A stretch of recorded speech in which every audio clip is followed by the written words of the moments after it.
Let's take a look at the ordinary simple annuity. Okay, let's take a look at this, and we're going to go to exercise 10.2. Okay, number one. Just get and number one is one that gives you a good sense of some of the mechanics of calculating this. So what number one says, this problem demonstrates the dependence of an annuity's future value on the size of periodic payments. Suppose a fixed amount will be invested at the end of each year. Now, the end of each year, that's important to know because in order to determine what type of annuity is, the end of the year is an indication of an ordinary. And the investment fund will earn 4% compounded annually. So, and again, the other important consideration here is it's compounded annually and it's paid annually. So again, this indicates an ordinary simple annuity. What will be the future value of the investment after 25 years if the periodic investment is? So we've got the period is 25 years. We've got 4% interest, and it's compounded annually, so we don't have to do anything with the 4% amount. And so in the first case of A, the payment is $1,000. Okay, so what we'll do is now we're going to plug this into this formula. So we're looking for, in this case, the future value, because it says, well, what is the future value? But also we know we got to add it up to something, so it's going to come up to some amount. So we'll use the formula here. FV equals PMT 1 plus I to the n minus 1 over I. Now, you guys can use your calculators for this too, but I'm just going to go through the example with it, okay? Now, everybody's calculator is slightly different, so you have to figure out how to use your calculator in order to do this. So let's plug this in. This is the payment is 1,000. 1 plus I, and I in this case is 4%, 0.04. And the N is the number of periods. It's annually paid, so 25 periods. Minus 1 divided by 0.04, which is the I. We run the math on that in our calculator, and I'll just see if I can squeeze it to the end of the sheet here. And it comes to, and I don't think I can, $41,645.91. So essentially, if we put $1,000 away every year for 25 years, there's $25,000 worth of payments. But with interest, it will have grown to $41,645.91 at the end of the 25 years. Now, the next part B says, well, what if the payment were $2,000? Okay, and again, we go through the exact same process. So I won't rewrite this. So that equals 2,000, and it's exactly the same thing. 0.004 to the 25. Put brackets around that. Minus the 1. I always forget that minus 1, so you gotta be careful with that. And when you run the numbers on that, that comes to 83,291.82. Okay, that's how you do that one. You can see significantly more money, but again, you're putting $2,000 away every year now. The C part says, what if the payment was $3,000? So if we put the payment in for $3,000, again, we're doing the same thing. 3,000 times 1 plus 0.04 to the 25 divided by 0.04 minus 1.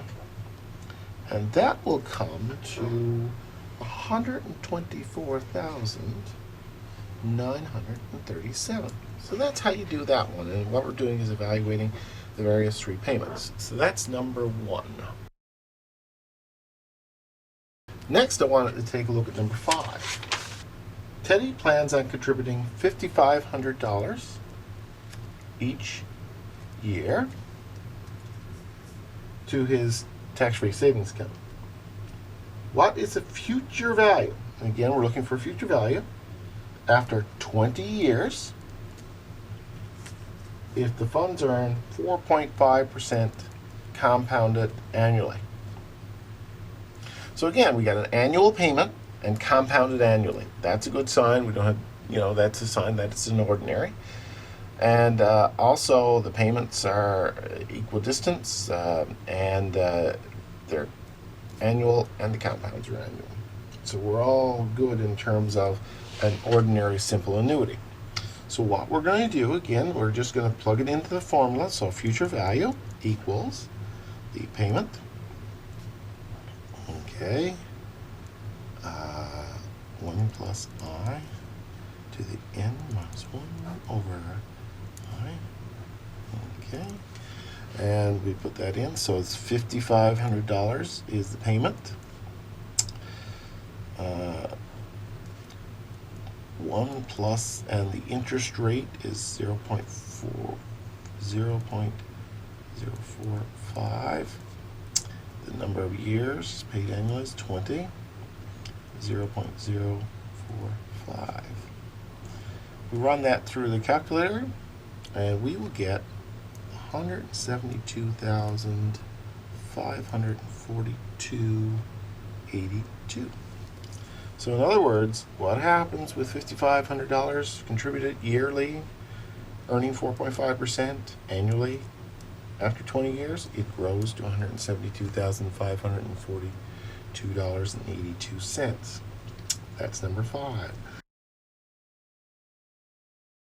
Next, I want to take a look at number 9. Number 9 is an interesting one. Number 9 says, Danica has purchased $700 worth of units. Okay, $700 worth. Units of global equity fund every calendar quarter. So it's a quarterly buy.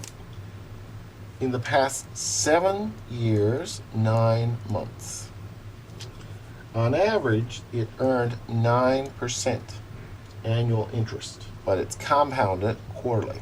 What's it worth? Okay, so we're looking for a future value here. Now, this problem is a little more intricate because one of the things that we're noticing is that it's a quarterly payment and compounded quarterly. Well,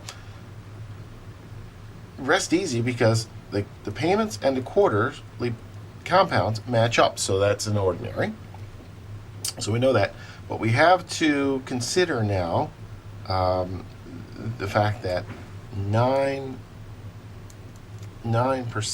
divided by 4 will give us the quarterly interest rate. We really need the quarterly interest rate, so that's 2.25% per quarter. We got to do that.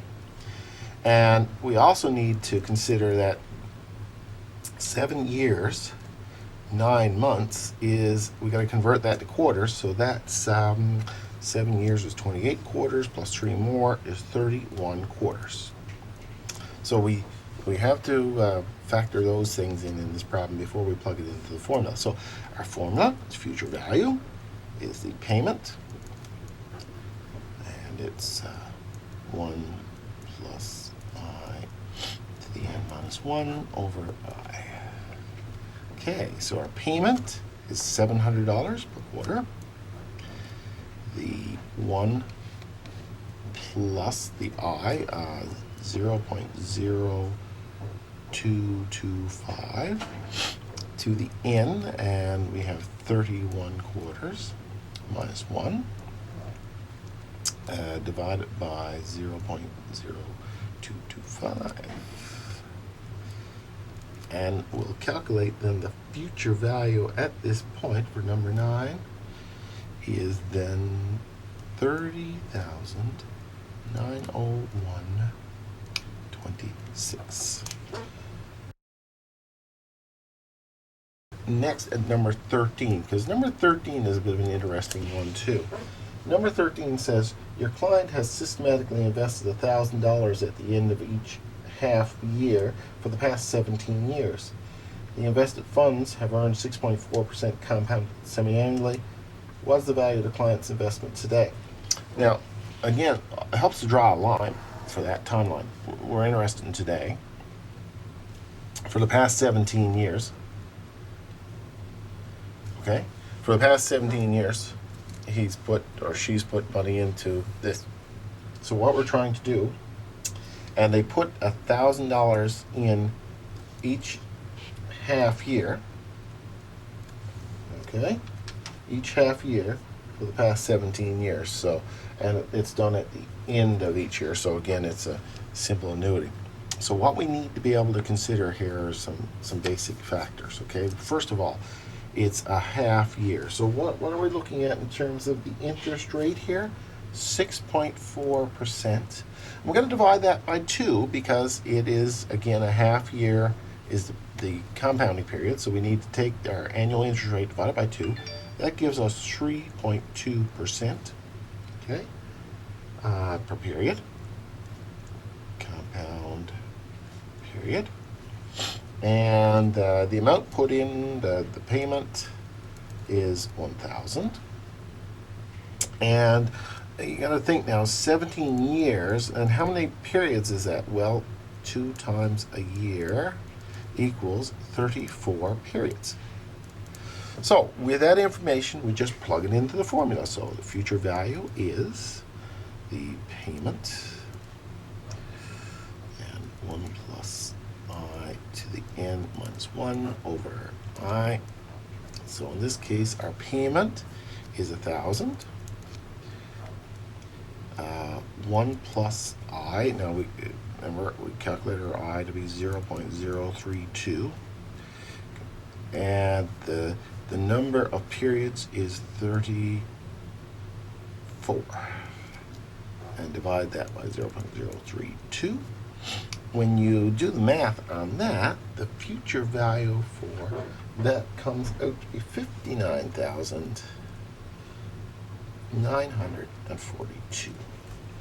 So essentially what we're saying is she's put that money in every half year for the last 17 years. So, 17 payments of 34 payments of $1,000. So certainly $34,000, but time value of money means that interest is accumulated. So the interest accumulated then has brought that figure up to $59,942. Okay, so those are those future value problems. I want you to take a look at some more of those, and if you have any questions, you let me know. Thanks.